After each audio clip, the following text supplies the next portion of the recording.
You know you screwed up really badly when you don't care if you start sounding like a hypocrite. So guys, this is GN Guy. If you like my content, don't forget to like, leave a comment, and subscribe. So, ISIS brides are now begging the West to come back home, now that ISIS is completely falling. See, the thing about these specific brides is that they didn't try before. It's been over 4 years for most of these girls. They went there when they were 15 or 16. They were pretty well average teenagers, and they went there because they thought they were going to go into some kind of caliphate.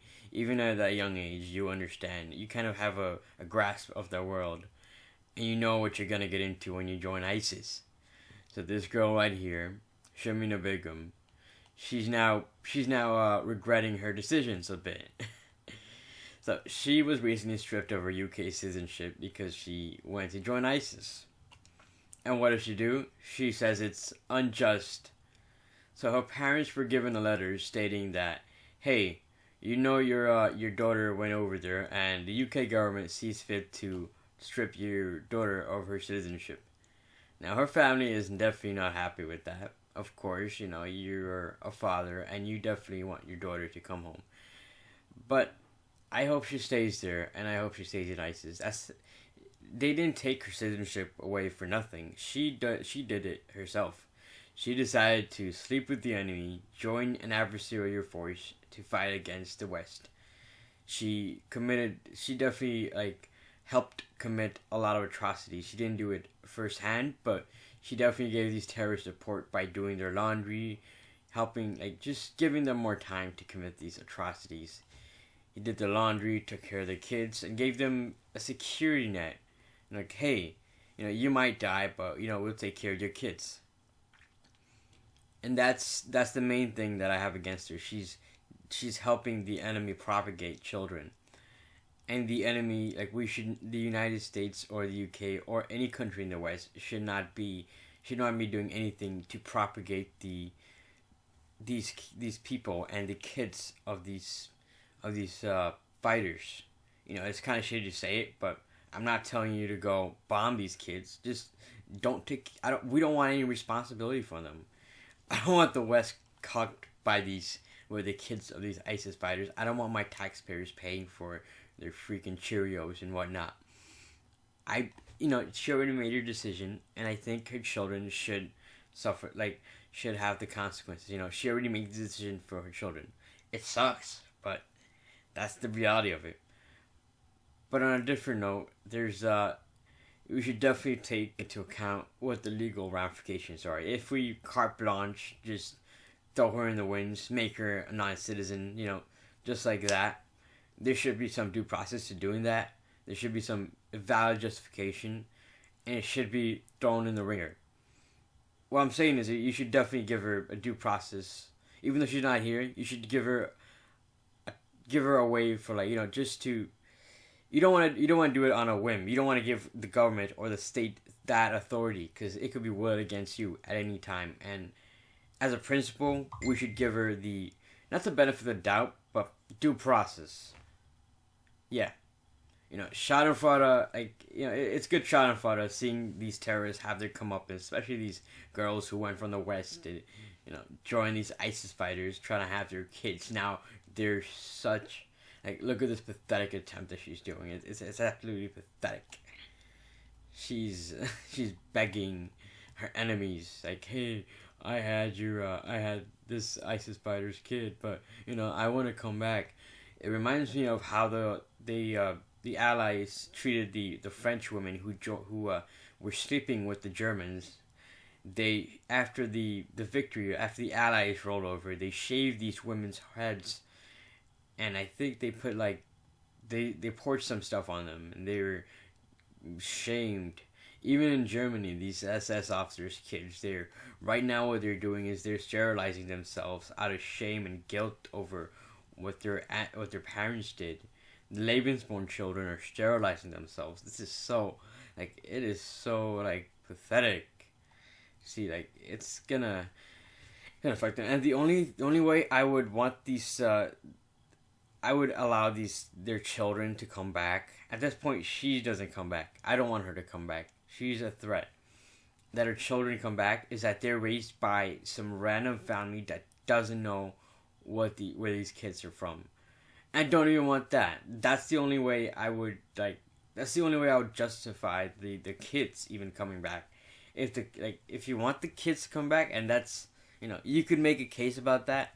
I would want that kid not to know a damn thing about his parentage, not a damn thing, and I don't even want her kids to be raised by Serena Begum's parents, because they did a fine job raising her. See what she turned out to be. So there's also an American ISIS fighter who is begging to come home. Cue the world's tiniest violin. So she is from Alabama. She wants to come back to sweet home Alabama. Hoda Motora, 24, regrets aligning herself with the terrorist organization, now is putting herself at risk by speaking out against it for a refugee camp where she lived since fleeing the group a few weeks ago. So these women are fleeing a sinking ship. They could see the ship is sinking around them. They waited to the very last moment to get out, and now it's too late. You could have done that as soon as you got into this group. She obviously, when she went in there, she knew what she was getting into, and she tried to justify it as, I'm not, I was under duress. They made me tweet those things under duress. So, what kind of things did she tweet? She tweeted things like this. Hey, if you see these people, why don't you do a drive-by? She was encouraging Americans to, trying to egg some of those radical Muslims, or on the fringe, the radicals to do something, hey, why don't you do a drive-by over there, F those Americans, right? Stuff like that. So she was egging people on in the States to commit atrocities. And now she's begging to come home. It's so freaking pathetic. She definitely regrets her decision. She has a little kid, and she definitely wants him to be raised in the United States, which is not gonna happen. And damn sure Donald Trump is not gonna let this happen.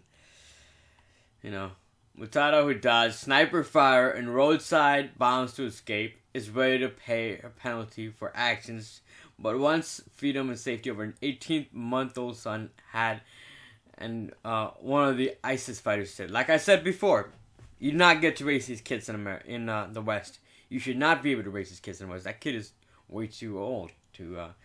He already knows that you're his mother, and he's gonna look at you for guidance. I don't want this kid coming back. In a handwritten letter released by Shelby, Mutata wrote, she said, it's a big mistake by rejecting her family and friends in the United States and joining ISIS.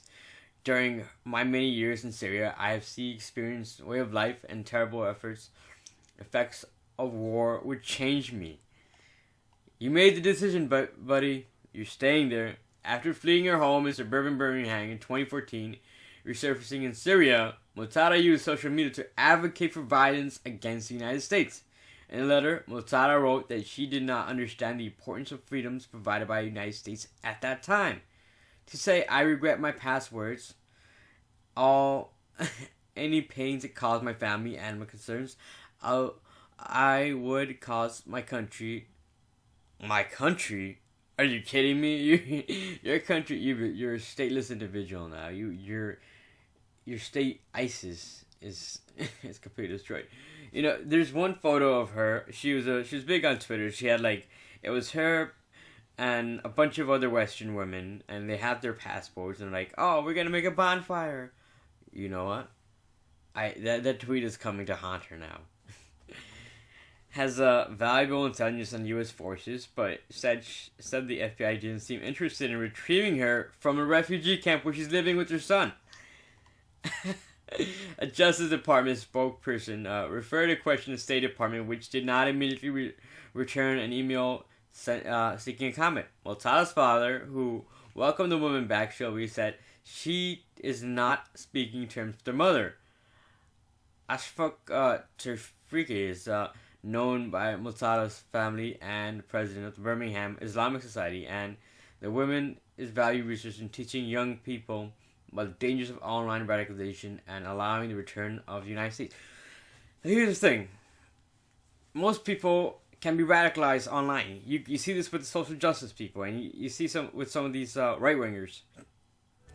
But you need to understand one thing, and with these Islamist people, you need to understand one thing. You need to stay grounded.